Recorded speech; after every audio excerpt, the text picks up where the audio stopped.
What is up, ladies and gentlemen, boys and girls, and welcome back to another video at Axe Entertainment. I am your host, Zach Axe, bringing you week 3 of the weekly series where we break down Raw, Smackdown, and NXT, and we give out 5 awards, and we talk about some different things that's happening in the world of professional wrestling through that week. Now, I just want to start by saying I am recording this after Backlash, so we won't be really talking about anything heading into Backlash. If you want the review of that, go over and check out the review / ranking of the Backlash matches, which will come out hopefully shortly after this. I do also want to say that this week was a little bit weird because it's going into a pay-per-view, so no one was really going up and beyond to prove anything, because like I said, it's heading into a pay-per-view or a PLE, whatever you want to call it. So I only really have 3 topics to talk about because there's not really too much to talk about right now because we pretty much know the landscape of all the titles heading into Backlash, and we'll talk more about the future of those titles in the next weekly awards. I also want to say real quick that in the original one I said that whenever a pay-per-view happens that I would be incorporating the pay-per-view into the weekly awards, but after some careful consideration I realize it's kind of not fair to try to compete, or put up against each other matches that happen on just another episode of Raw or Smackdown versus pay-per-view matches or PLE matches. So instead, I am going to separate those for now on, and I'm going to do a review of every single PLE moving forward. So I'm going to try to get out as much content as I can for you guys and get out those PLE reviews, starting with the WrestleMania one that's coming out sometime, we'll see, and then heading into the Backlash one. So I just wanted to start by saying that we will not be incorporating anything that happened in Backlash, and I will not be talking about anything that happens at Backlash in this video. If you want to see that, go check out the next video. After this one, of course. So I only have 3 topics to talk about today, so we're going to start off by giving you 2 awards back to back. We're going to start off with the male MVP. Now, runner-up, I gave 2 runner-ups for this week. I give the runner-ups to Seth Rollins for his great match against Jey Uso on Monday Night Raw in the main event for the World Heavyweight Championship, and I gave a runner-up to Miles Bourne, who shockingly won the Battle Royal in NXT. That was insane. We'll talk more about him in a minute. But I am going to give Male of the Week to the World Heavyweight Champion Jey Uso for a couple different reasons. Now, first of all, the main reason being he had a spectacular match with Seth Rollins. That match was beyond good, and I mean, yeah, you can say when you put anybody in the ring against Seth Rollins, it's going to immediately be good because it's Seth frickin' Rollins. But Jey Uso held his own in that match, and he looked like a star. He definitely made himself look way more of a star than he did against Gunther. And I thought it was kind of weird having him knock off Seth Rollins so early, but I feel like with all the shenanigans and all the stuff happening outside and, CM Punk coming out, I feel like this was just kind of a stop. And maybe a little, I know I say this a lot, but a little notch on Jey Uso's belt heading into, his future rivalries, especially with Logan Paul coming up. And I do also like the fact that they kicked Logan Paul and Jey Uso off of the Backlash card. I hope they're still exploring that feud and they're not kind of cutting it dry now, but I'm still excited to see what happens with Jey Uso and Logan Paul going forward. Hopefully that leads into the next pay-per-view, most likely Money in the Bank. It is in LA, so I could see them maybe saving Logan Paul and Jey Uso for a Los Angeles pay-per-view. So I'm actually pretty excited to see that match, and I'm glad that we're going to get more weeks of the build for Logan Paul versus Jey Uso instead of what felt like it was going to be rushed going into Backlash. But instead we kept Jey Uso off the card. We got him another win on Raw and a spectacular match against Seth Rollins with all the shenanigans you would expect in a match with Seth Rollins, who has 3 different feuds going on right now and a new group forming. I thought this match was great, and I'm glad that it closed out Monday Night Raw, and we got a World Heavyweight Championship match on Monday Night Raw, which we don't usually see nowadays. But that's going to lead directly into our next award, which is Match of the Week, which is also going to this match between Jey Uso and Seth Rollins. I pretty much said everything I can say about this match. This match was absolutely phenomenal. Jey Uso did break out some different offense, which I like that every single match we're seeing Jey Uso in, he's breaking out different moves. I hope eventually these moves kind of get added to his full-time repertoire instead of just kind of hitting one-offs every match. But he did do some different moves in this match, which the internet community is still going to gripe no matter what, because all they watch is the super kicks. They get on their phone, watch the super kicks, get on their phone, and then they miss all the other moves. But this match was absolutely phenomenal, so this match has to win. I'm going to give a quick honorable mention to Jordynne Grace versus Julia on NXT. That match was crazy. I'm going to talk about that match for a second. First of all, I don't know how Julia's not dead. She got dropped on her head twice in that match. That match probably would have, honestly, I don't know if it would have won, been able to beat the hype of a World Heavyweight Championship match, but it might have won if there wasn't a lot of, it seemed like, lack of chemistry almost. Like there was so much chemistry in like one section of the match, and then the next match there was like no chemistry, and like they were messing up and botching, and then like the next would be flawless 5 minutes, and then you'd have the next 5 minutes that are kind of riddled with a couple holes. But that match was still spectacular. That's why it had to get honorable mention. But winner of this award is going to Jey Uso versus Seth Rollins for the World Heavyweight Championship. Now the topics are going to be a little bit dull this week because, like I said, there's not a lot to talk about because we're going into a pay-per-view that I've already seen. So maybe in the future, if I can get these out before the pay-per-view comes on, we'll have more to talk about. But the first topic I do want to talk about here is going to be the man that sadly passed away today, the Sunday that I'm recording this, and that is Sabu. Sabu is one of the ECW originals. He's one of the most hardcore guys you'll ever see, and he just had his retirement match over the WrestleMania weekend. Like a lot of times a wrestler passes, you haven't heard from him, for a while. It's usually not very often an active wrestler, and Sabu was kind of in the middle of that because he just, like I said, ended his career last month, and he had his retirement match at his age. And to see somebody like him go really sucks. I'm hoping, I don't believe he's in the Hall of Fame yet, so I'm hoping he gets in the Hall of Fame. I hope this wasn't, the thing that propels him into the Hall of Fame. He should already be in the Hall of Fame. But he's had some great moments in his career. I'm sorry to hear it. I'm sorry for all his loved ones, all his family. And we're keeping everybody in our hearts after learning about the passing of Sabu. The next award I want to get into is Team of the Week. Now we have our first ever repeat winner, as the same guys that won this award last week are winning it this week, and that is Fraxium. Before we get into them, the quick honorable mention is going to go to Dark State, which these two were kind of in the same vein this week, where Dark State and Fraxium both knocked off the champions of their brand. So set up potential future title shots. So that we had Dark State beat not only the TNA World Champion Joe Hendry with some help from Trick Williams, but also Hank and Tank, the current NXT Tag Team Champions. So they made a big statement beating, 3 champions. But I had to give the award to Fraxium because they knocked off the Street Profits in probably the best tag team, or in the best tag team division in all of wrestling. Street Profits being the WWE Smackdown champions. And you can say it was a tainted victory because they were really selling their injuries from the TLC match, and they were so beat up, and the commentary every 2 seconds was telling you how beat up the Street Profits were. But it still takes nothing away from Fraxium that they were able to knock off the champions, earning them a future title shot, almost guaranteed. And I didn't think they're going to pull the trigger on Fraxium this quick. Like, I was talking about them last week, and I was like, soon they will be in the mix of, the 6 teams that are going to be kind of molding tag team wrestling going forward on SmackDown. But I did not think it was going to be this quick that Fraxium was going to immediately jump into the tag team title picture, where they have already knocked off, since their debut, they've knocked off Angel and Berto, they've knocked off Pretty Deadly, and now they just knocked off the tag team champions. So they're on a really good win streak. I'm glad they brought up Fraxium and immediately pushed them because they're a team that needed no more polishing. They were perfect and ready to go. And I'm excited to see what they're doing with the Street Profits. I'm hoping this leads into a pay-per-view match, since we haven't seen the SmackDown Tag Team titles on a pay-per-view in quite a minute because they were left off WrestleMania. Of course, with the beat-up Street Profits, they were left off of Backlash. So hopefully Money in the Bank, maybe a ladder match. Maybe they've had enough ladder matches, and maybe just a regular match between Fraxium and Street Profits for the tag team titles. I'm super excited for that match, and I can't wait to see what Fraxium does, hopefully capturing the titles, because I feel like giving them a title this early into their run would be amazing and a great way to push a young talent like them. Now let's get back into the guy we were talking about earlier, Miles Bourne. I want to talk a little bit about that Battle Royal.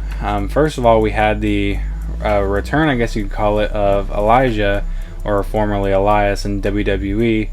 That was a crazy return.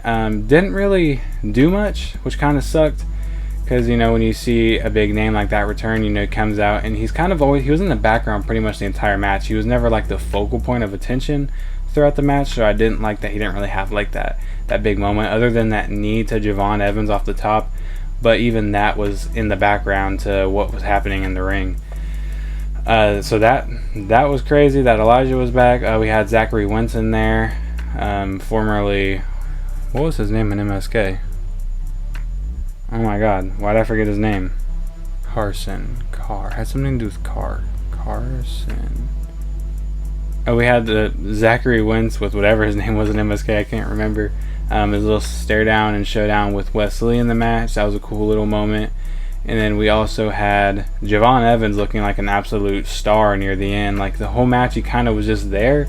And then near the end, when the final four with Spears and Page and Miles, we saw a great sequence of a bunch of different amazing moves that he was pulling out. You know, doing his regular stuff, but he was doing it in a battle royal to a bunch of different guys all at once, and it was pretty dope. The only thing I didn't like was I didn't really like the ending. I think it looked a little bit, you know, the way that Ethan Page went over the top rope was a little bit, you know, over the top. I feel like if he maybe could have got thrown over the top rope by Miles, but I get you wanted the shock moment of Miles winning with basically Shawn and Ethan eliminating themselves, or each other, I guess you could say.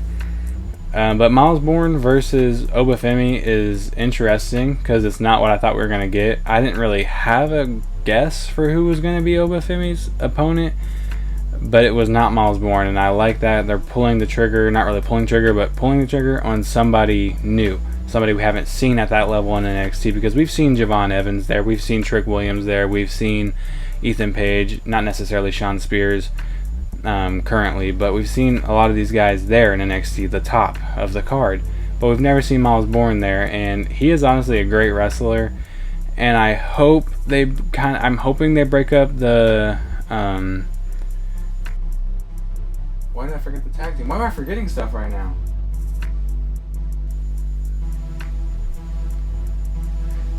The Catch Crew, yeah, that's what they are. The crew. I hope they break up them. After the match, we saw a little like kind of interaction with Charlie Dempsey and Obafemi, and I'm hoping that this leads to Obafemi just running through Charlie Dempsey next week, and this is definitely going to lead to something between Miles and Charlie, because you can tell there's tension there.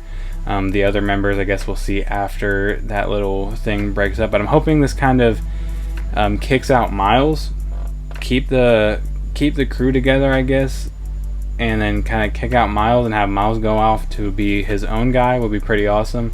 I think maybe he was in a tag team because he's partially deaf, so I feel like they were trying to hide that in the tag team, but I feel like he's overcame that and stepped up, and he looks phenomenal. I hope he's going to be another mainstay main eventer on NXT now after this huge win. Next up, we got female MVP. There wasn't a lot of great movement in the female division this week, for the most part. So MVP for the females, I did give to Jordynne Grace because she picked up a huge win over Julia, who is one of the honorable mentions, along with Lyra Valkyria, heading into Backlash against her match with Becky Lynch. But Jordynne Grace knocked off Julia, which they were acting like on commentary this was like Jordynne Grace's last chance. Like, bro, she just got here. Like, I know she's been with the TNA NXT crossover, but she just got here as a full-time NXT WWE contracted wrestler. So I don't know what they're talking about. This is her last chance. I guess in the stacked division, if you lose, you might go back to the bottom. But we know that's not true with Julia coming back and immediately jumping back into the picture. So we have Jordynne Grace will be facing La Primera, Stephanie Valkyrie, one of my favorites in wrestling, period, coming up at Battleground. Battleground looks super good. I'm super excited for it. Miles Bourne versus Obafemi, and I feel like the main event is either going to be Trick Williams versus Joe Hendry, or more likely Stephanie Valkyrie versus Jordynne Grace, which I am excited for the match. Jordynne Grace was a little bit choppy in the match against Julia. Like I said, a couple dangerous spots when that gut wrench suplex kind of did drop Julia on her head. That looked devastating, but Julia is a freaking warrior and fought through that. But Jordynne Grace is going to get the award this week because she is the number one contender for the NXT Women's Championship. Next thing I want to talk about is one of the mini feuds happening on Smackdown, and that is the Aleister Black Carmelo Hayes feud. In my last video, I said I did not want to see this match on the next week of SmackDown. I wanted to see it build up and then lead into their match maybe later. But they gave it to us anyways. They gave us Aleister Black versus Carmelo Hayes at the Go Home episode of SmackDown, and it honestly under-delivered for what I was expecting from these two, but I think it's honestly because they're holding back, and this looked like with the roll-up victory for Alistair, looks like it's going to continue to be the feud heading into the future. Maybe, like I said, even a pay-per-view match for these guys would be pretty awesome. But I feel like there's so much more that Aleister Black and Carmelo Hayes can do in the ring together, and this match just felt like it was rushed. And I feel like I said, this is just a match that's going to set up future matches between the two instead of being, the end of the Aleister Black versus Miz and Melo feud. So I hope this sets up a better match somewhere down the line, whether it's at a pay-per-view or whether it's on just an episode of Friday Night Smackdown. I hope they get to burn the house down no matter where they're given this opportunity, but I'm really hoping this is not the last time we see Melo versus Aleister Black. Wrapping up the episode, we're going to end off on Promo of the Week. Honorable mention for Promo of the Week, I'm going to go ahead and give to John Cena. John Cena won Promo of the Week in Week 1 for pretty much delivering the same promo he delivered here tonight, or on Friday Night Smackdown in Dayton, Ohio, which is right next door to me. And the promo for John Cena wasn't the best, but John Cena is great on the mic, and getting to explore this heel side, everything he says is going to be interesting, but a lot of it seems to be repetitive at the same time. But this time it actually was a lot of different stuff. He had a freaking beer can thrown at him. I can't tell if that was staged or not. Kind of looked like it by the guy not being there, and he kind of rushes over there, throws it, and then ducks down. That kind of looked like it was kind of planned, but I don't know if it was or not. People in Dayton, Ohio are freaking crazy. But anyways, we're going to get into who wins it, and that's going to be Paul Heyman. He's going to win Promo of the Week, coming out to confront Jey Uso on behalf of Seth Rollins. The utter emotion that Paul Heyman can display when he wants to is insane. Probably one of the best, if not the best, non-wrestler on the mic, and he was absolutely insane with, it's become a meme already. I'm the bad guy, I'm the hypocrite, I'm the this, that, and the other. But he, just the raw emotion that he displayed, and just the way he carries himself is so, bar none, that I feel like I just had to give Paul Heyman this award for his great display of emotion on Monday Night Raw with Jey Uso. Well, that's actually it, believe it or not. This is going to be a pretty short episode, maybe a 15-minute episode, definitely the shortest episode. One thing I do want to mention too, I didn't write this down, but Alexa Bliss made her return on Friday Night SmackDown. Kind of a weird way of having her or bringing her back next to Zelina Vega to take on Chelsea Green and Piper Niven. I don't know why I'm losing my train of thought right now. It is kind of weird that I know they brought her back because it's in Ohio, and she's from Columbus, Ohio. But at the same time, I feel like this was a little weird way to bring her back, because I felt like they're going to keep her off TV until Uncle Howdy's healed or the Wyatt Six comes back. But hey, I'm never going to complain about more Alexa Bliss, one of my favorite females of all time. I'm just happy to see her wrestling again. So if it has to come in a tag team match, I'll get it where I can get it, and maybe even she could be next in line. Maybe you're gonna maybe have her have singles run right now while the Wyatt Six is away, and then maybe after that singles run, maybe with the U.S. title, then we'll see her back with the Wyatt Six. But I would love to see Alexa Bliss win the U.S. title.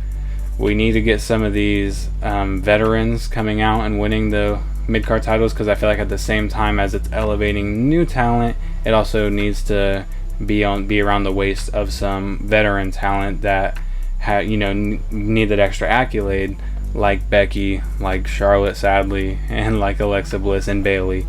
I feel like all of them need to at some point win either the US or the IC, or even both, because I don't know what Grand Slam champion is going to entail now. I'm assuming it's going to be a tag team title, both mid-cards and a main, just like the men's.